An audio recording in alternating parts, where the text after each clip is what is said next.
বিরতির পর স্বাগত। এখন খবর বিস্তারিত। বিজ্ঞান প্রযুক্তি পর্ষদ এবং রাজ্য দূষণ নিয়ন্ত্রণ পর্ষদের যৌথ উদ্যোগে ওজন লেয়ার বিষয়ক এক আলোচনা চক্রের আয়োজন করা হয়েছিল প্রজ্ঞা ভবনে। উদ্বোধন করেন মন্ত্রী বিজিতা নাথ।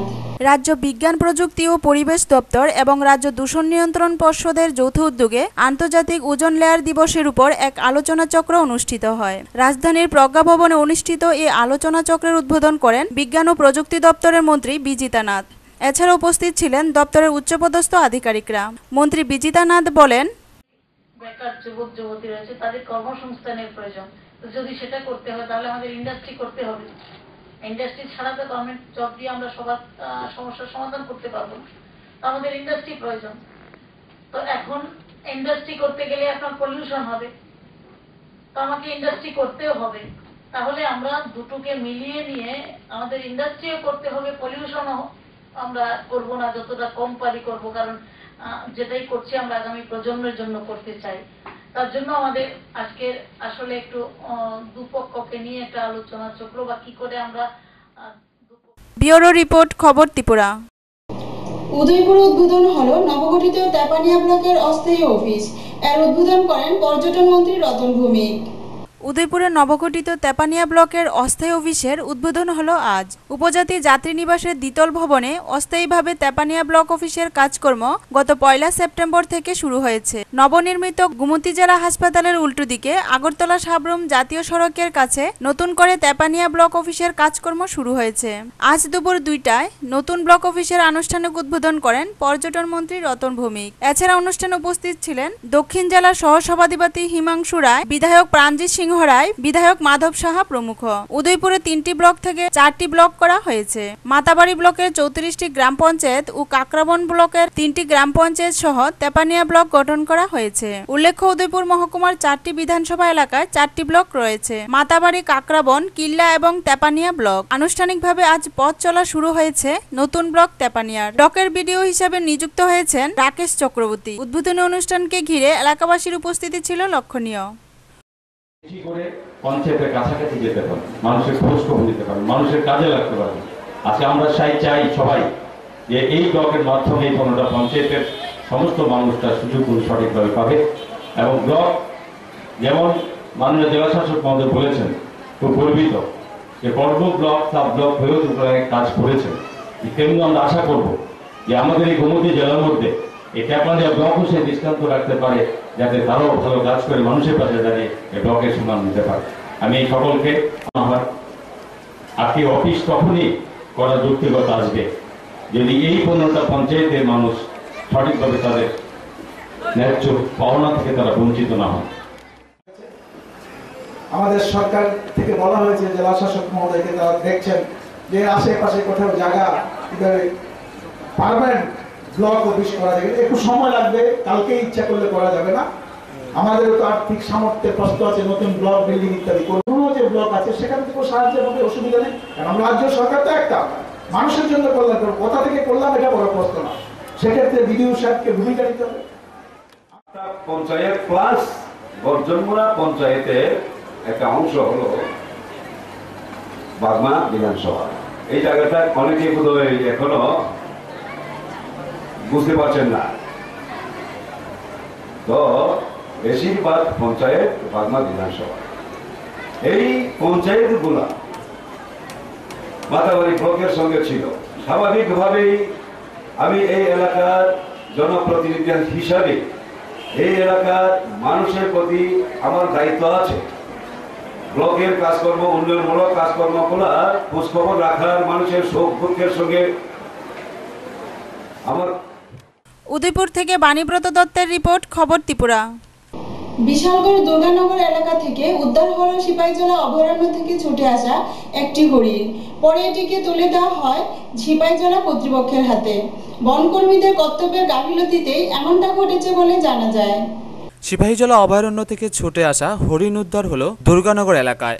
হরিণটি দৌড়ে এসে মানুষ দেখে ঝাঁপ দিয়ে জলে পড়ে যায়। এমতো অবস্থায় সুধীর দাস নামে এক ব্যক্তি এটিকে ধরে থানায় খবর দেয়। পরে বিশালগড় থানার পুলিশ সহ সিপাহীজলা অভয়ারণ্যের বনকর্মীরা এটিকে সিপাহীজলায় নিয়ে যায়। আজকে আমি সকালে খবর পাওয়ার পর সেটা আমি দুর্গানগরে আসি। আসিয়া দেখি তারা পাবলিক এই হরিণটা ধরা পড়ার পর আমাদের সুব্যবস্থা আছে, এগুলি সব ইয়াটি থাকে, জঙ্গলে কিছু হরিণ আপনার প্রটেকশন হয়, এইগুলি মানে বাইরে এইগুলি ইয়াতে আসে আর কি, আমাদের এখানে এটা কোনো ইয়ে নাই। আপনাদের এখানে কোনো গাইড নাই? হ্যাঁ, গার্ড আছে, হরিণ তো জঙ্গলই ছাড়া, ওরা তো জঙ্গলই থাকে, তাহলে জঙ্গল থেকে ওরা অনেক সময় হাঁটতে অনেক সময় বাইরে লোকাল হয়ে তারা আইসা পড়ে, তখন সেটা অসুবিধা হয়, তো পাবলিক তখন ধরলে তো আমরা অনেক তখন দু তিনটা কেস আমরা ধরতে পাবলিক ধরছে, আমরা এইগুলি হ্যান্ড ওভার করে দেওয়া হয় আর কি। আমি সকালবেলা কাজ করতাম, লোক লিয়ে করতেছি, যাইতেছি, এরপরে ওই দিকে দৌড়াইতে আইতেছে, আমি প্রথম বুঝছি না কি তা, আমি ওই যে কুকুর নি প্রথম, এরপরে এটা জল লাভ দিয়ে বসছে, কারণে তারা বেশি হরিণ করি, তারপরে আমি পিছনে পিছনে দৌড় দিচ্ছি, দৌড়ে এরপরে দৌড় দিয়ে যাবে ধরছি। আপনার নাম কি? প্রদীপ দাস। তো আপনি ধরেছি আপনি আগে ফোন করছিলেন? হ্যাঁ, প্রথমে কোনে ফোন করছেন আপনি? প্রথম থানায় ফোন করছে, পিএসএ, এরপরে তারা ফরেস্টে ফোন করছে। তো আপনি কি তারা কিছু চাইছেন? না, তারা খুশি। তো আপনি খুশি হয়েছেন? হ্যাঁ, আমি খুশি। আপনার নাম? প্রদীপ দাস।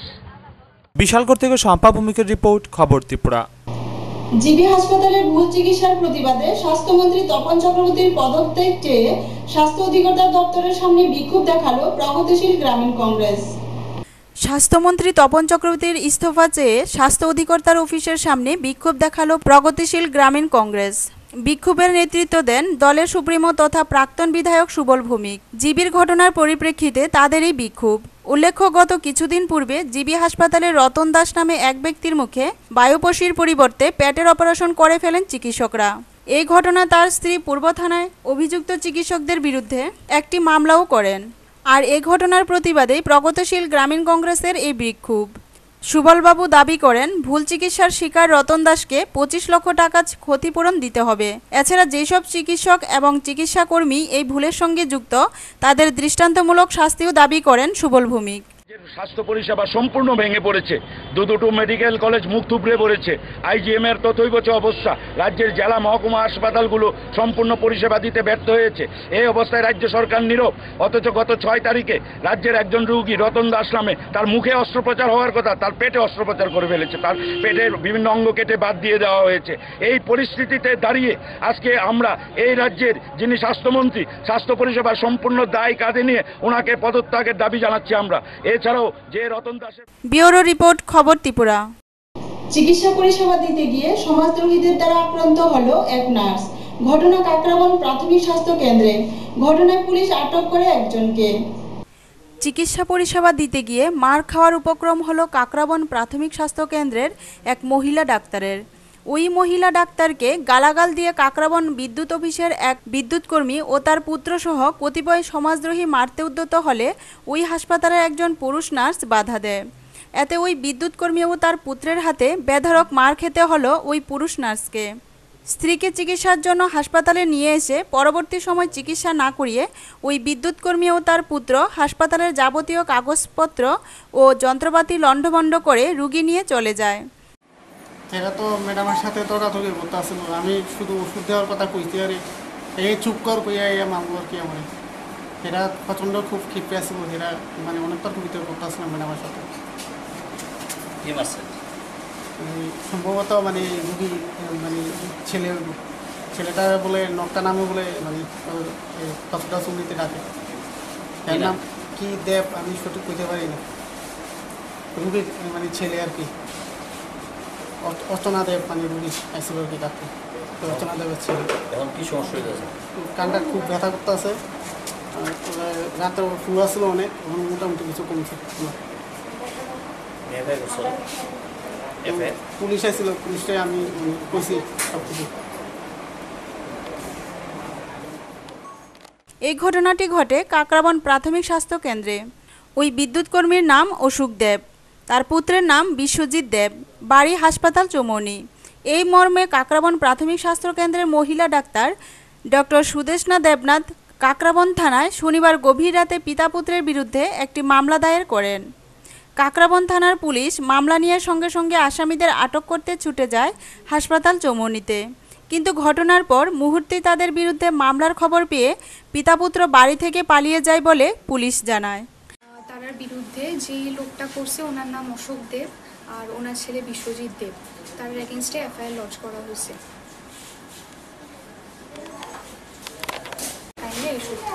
তাহলে পুলিশকে কল করতে বাধ্য হবো। তারা বলতেছে যে তোলার পর যা করতে পারবি আমরা দেখুন। মেল নার্স যে আসলো তার সঙ্গে মিসবিহেভ করছে, আমি ওইটাতে আটকাইতে গেছি পর আমার সঙ্গেও বাজেভাবে কথাবার্তি কইছে, গালাগালাল করছে। ওইটা তারপর মেল নার্সের গায়ে হাত তুলছে, ওনারে মারধর করছে। ওইটা থ্রেটনিং দেওয়া গেল যে নেক্সট দিন আসেরা তারা দেখাইবো যে তারা লোকাল পিপল তারা কি করতে পারে, মারধর করবো, হসপিটাল ভাঙাচোরা করবো। আর এখন তো আলটিমেটলি এই কথাই কইতে পারি যে আমরা সারা দিন রাত নিয়ে সেটা পেশেন্টের পরিষেবা করতেছি, লোকাল মানুষের পরিষেবা করতেছি। আমরা যদি এইটাও আমরা প্রাপ্য যে তারা একটু আয়েসেরা আমরা সঙ্গে ভালোভাবে কথা হোক, এমনভাবে মারধর না করুক, এটা যাতে একটু দেখা হয়। সাড়ে 9টার সময় একটা ইনফরমেশন পাইছি ওই হাসপাতাল কাকরাবন প্রাথমিক এখানে পিএইচসিতে ওই একজন নার্স এবং ডক্টরের উপরে ওই মারধর করছে। এরপরে সঙ্গে সঙ্গে আমি স্টাফ এখানে ওই সামসের চিত্তরঞ্জন দাস আমি ঘটনাস্থলে পাঠাইছি। এরপরে ওইখানে গিয়েছিরা এরপর দেখছি যে ডক্টরের এখানে নার্সের উপরে এভাবে অ্যাসল্ট করানো এখানে মার্ক আছে। এরপরে ডক্টরের এরপরে স্টেটমেন্ট হয়েছে ডক্টরে এখানে এভাবে ডক্টরের উপরে এভাবে তারা অ্যাবিউজ করছে। এখানে রুগী একজন আনছে, রুগীর তার জামাই এরপরে তার ছেলে, তার নাম হচ্ছে আছে নামটা হচ্ছে অশোক দেব এবং তার ছেলে আছে, তার ছেলের নাম হচ্ছে বিশ্বজিৎ দেব। তারা দুজন ওই হাসপাতালে ওই নার্স আর ওই ডক্টরের উপরে এভাবে তারা অ্যাসল্ট করছে। এভাবে এখানে নার্সের উপরে এরপর ডক্টরকে এভাবে ওই অ্যাবিউজ করছে। ব্যুরো রিপোর্ট, খবর ত্রিপুরা। কমলপুর মহকুমার সুরমা বিধানসভা কেন্দ্রের উত্তর মরাছড়া থেকে কমলপুর শহরে যাবার পথে ছড়ার উপর একমাত্র কালভার্ট নির্মাণে ব্যাপক আর্থিক অনিয়মের অভিযোগ রয়েছে। শাসক দলের নেতাকর্মী সহ সরকারি আমলারা যখন উন্নয়নের লাল ধ্বজা নিয়ে বড় গলায় চিৎকার করে রাজ্যের উন্নয়নের বন্যা বইছে, রাজ্যে কোথাও আর্থিক কেলেঙ্কারি হয় না, কথায় কথায় পার্শ্ববর্তী রাজ্য আসামের দোষারোপ করতে দ্বিধাবোধ করে না লাল নেতারা। সেই ক্ষেত্রে কমলপুর মহকুমার সুরমা বিধানসভা কেন্দ্রে অন্তর্ভুক্ত উত্তর মরাছড়া থেকে কমলপুর শহরে যাবার পথে ছড়ার উপর একমাত্র পাকা কালভার্ট নির্মাণে ব্যাপক আর্থিক কেলেঙ্কারির খবর পাওয়া গেছে। যদিও এলাকাবাসী ভয়ে কেউ মুখ খুলতে নারাজ, কারণ সালেমা ব্লকে ইঞ্জিনিয়ার রাজীব দাস একজন শাসক দলীয় নেতার খুব কাছের লোক। রাজীব বাবু স্থানীয় পঞ্চায়েতের সাহায্যে বিধানসভা নির্বাচনের আগে 12 লক্ষ টাকা ব্যয়ে একটি পাকা কালভার্ট নির্মাণ করেন। কিন্তু দুঃখের বিষয়, পাকা কালভার্ট নির্মাণ করার পর পেলা সেটিংয়ের জন্য রাস্তার দুপাশে মাটি ভরাট করেনি, ফলে জনদুর্ভোগ চরমে। বাইসাইকেল, ঠেলা, রিক্সা চলাচল বন্ধ হয়ে যায়। এলাকাবাসীর অভিযোগ, 12 লক্ষ টাকা দূরের কথা, 3 লক্ষ টাকার বেশি খরচ হয়নি। কালভার্ট নির্মাণের 8 মাস পেরিয়ে গেলেও আজ পর্যন্ত রাস্তা চালু না হওয়ায় এলাকাবাসীর মধ্যে তীব্র ক্ষোভ ধোমাহিত হচ্ছে। উঠালাম এটা ডাউন টাউন, এগুলি বেশি কষ্ট হয় নামতে উঠতে। আচ্ছা, কতদিন যাবত এটা বন্ধ হয়ে আছে? এটা তো 5-6 মাস হইব। আপনারা কি স্থানীয় পঞ্চায়েতকে জানিয়েছিলেন? না, আমি জানি নাই, আমি জানি না, আরো ভালো ভালো লোক আছে ওরা জানাইছে, কিন্তু কোনো কাজ হয়নি নাকি? হইতেছে সমস্যা তো আজকে প্রায় 6 মাস থেকে। এই ব্রিজটা ভাঙনের পরে এই যে একটা বানাইছে, এটা ঠেলা, গরু, এগুলা বৃষ্টি বাদলে তো আসা যাওয়াই মুশকিল। তারপর এই যে আজকে কতদিন থেকে পড়িয়া রয়েছে, মানুষ কইতে আছে, কোনো কাজ হয় না। এটা সাংঘাতিক অসুবিধার মধ্যে মানুষ দুর্ভোগ ভুগতে আছে এবং মানুষগুলা সব। কমলপুর থেকে রূপালী চক্রবর্তীর রিপোর্ট, খবর ত্রিপুরা। ত্রিপুরা বিড়ি শ্রমিক ইউনিয়ন বিশালগড় বিভাগের উদ্যোগে 9 দফা দাবির ভিত্তিতে এক ডেপুটেশন দিল বিশালগড় শ্রম আধিকারিকের নিকট। ত্রিপুরা বিড়ি শ্রমিক সংঘ বিশালগড় বিভাগের উদ্যোগে 9 দফা দাবির ভিত্তিতে এক ডেপুটেশন দিল বিশালগড় শ্রম পরিদর্শকের নিকট। প্রথমে তারা একটি মিছিল সংগঠিত করে। মিছিলটি বিশালগড় অফিসটিলা কালীবাড়ি থেকে শুরু হয়ে শ্রম পরিদর্শকের কার্যালয়ের সামনে এসে শেষ হয়। সেখান থেকে 7 সদস্যের এক প্রতিনিধি দল শ্রম আধিকারিক দীপঙ্কর রায়ের সঙ্গে দেখা করেন এবং দাবি সনদগুলি তুলে দেন। দাবিগুলির মধ্যে উল্লেখযোগ্য, প্রতি 1000 বিড়ি তৈরির জন্য 200 টাকা মজুরি দিতে হবে, 20% হারে পূজায় বোনাস দিতে হবে, সকল বিড়ি শ্রমিকদের বিপিএল কার্ড দিতে হবে ইত্যাদি। প্রতিনিধি দলে ছিল বিড়ি শ্রমিক ইউনিয়নের বিভাগীয় সম্পাদক সজল ভক্ত চৌধুরী, মানিকলাল দেবনাথ প্রমুখ। শ্রম আধিকারিক দাবিগুলি যৌক্তিকতা স্বীকার করেন এবং বিষয়টি ঊর্ধ্বতন কর্তৃপক্ষের গোচরে নেবেন বলে আশ্বাস দেন। বিভিন্নভাবে শ্রম দপ্তর থেকে আরম্ভ করে বিভিন্ন মালিকের কাছে বিভিন্নভাবে তাদের দাবি নিয়ে আন্দোলন করে যাচ্ছে, কিন্তু তাদের যে সমস্যাগুলি সেই সমস্যা সমাধানের জন্য কোনো তারা উদ্যোগ নিচ্ছে না। তার জন্য আজকে শ্রমিকরা বাধ্য হয়ে এই বিশালগড় বিভাগ এলাকার মধ্যে সমস্ত শ্রমিকরা বাধ্য হয়ে আজকে শ্রম দপ্তরের নিকট ডেপুটেশনে মিলিত হয়েছে, যাতে করে তাদের এই 9 দফা দাবি অবিলম্বে যাতে কার্যকর করা হয় তার জন্য আজকে এই গণডেপুটেশনের ব্যবস্থা করা হয়েছে। এই সরকারের ঘোষিত যে 95 টাকা 35 পয়সা মজুরি তা যাতে অতি সত্ত্বর সমস্ত শ্রমিকদের দেওয়া হয় এবং পূজার যে বোনাস সরকার ঘোষিত অনুযায়ী যে বোনাস সিদ্ধান্ত করা হয়েছে সেই বোনাস যাতে শ্রমিকদের মধ্যে দেওয়া হয় এবং আমাদের এই বিড়ি শ্রমিকদের জন্য যে কেন্দ্রের যে শ্রম দপ্তর সেই শ্রম দপ্তরে যে আবাসন প্রকল্প যে নিয়ম নীতি করেছে যে শ্রমিকদের তার জায়গা থাকতে হবে তাহলেই সেই আবাসন প্রকল্পের আয়ত্তে আসবে। অত দেখা যায় যে এখানে বিশালগড় থেকে শম্পা ভৌমিকের রিপোর্ট, খবর ত্রিপুরা।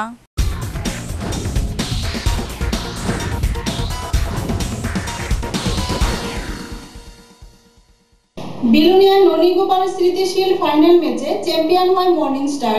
ম্যাচকে ঘিরে মাঠে দর্শকদের উপচে পড়া ভিড়ও লক্ষ্য করা যায়। টানা দুবার বিজয়ের মুকুট পড়ল মর্নিং স্টার। প্রত্যাশা মতোই শিল্ড ঘরে তুলে বুঝিয়ে দিল টাকা বড় কথা নয়, দর্শক সমর্থকদের মন রাখাটাই বড় কথা।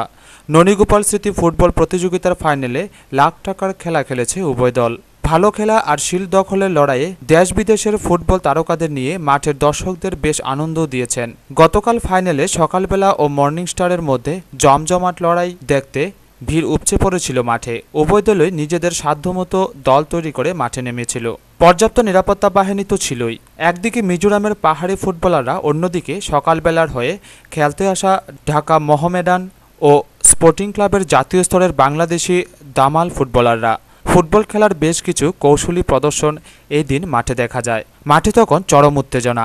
এরই ফাঁকে ছোট ছোট পাস আর কৌশলী রক্ষণাত্মক ব্যাক পাস খেলে মর্নিং স্টারের জন্য প্রথম গোলটি করেন রামডিনা 10 মিনিটের মাথায়। এরপর বাংলাদেশি ফুটবলাররাও তাদের কৌশল পাল্টায়। 4-3-4 সেটে ফেলে সকালবেলার বাংলা ফুটবলাররা তাদের চেনা ছক ভেঙে খেলার 28 মিনিটের মাথায় প্রথম গোল করেন মিঠুন।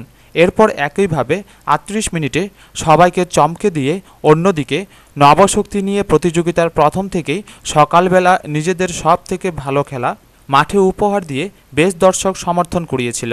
ফাইনালে উঠে শিল্ড ঘরে তোলার স্বপ্নে বাংলাদেশের জাতীয় দলের ফুটবলারদের মাঠে নামিয়েছিলেন। তবে আজ দিনটা হয়তো তাদের ছিল না। তা না হলে সব ভালো খেলেও হারতে হলো, এটাই ফুটবল। মত দলের অন্যতম শ্রেষ্ঠ খেলোয়াড়ের শিরোপা পাওয়া ইউসুফের।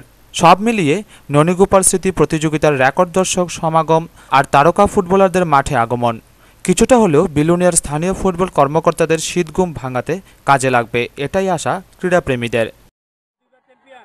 কি বলবেন? এটা আমাদের আমি ডিজার্ভ করি। আমরা টিম সেটিং এবং আমরা টোটাল টিম কমিটির থেকে আমরা অগণিত পরিশ্রম করে আজকে এই সাফল্য অর্জন করছি। মানে হঠাৎ করে আজকে ফাইনালে এই টিম আনার জন্য অনেক আমরা যেহেতু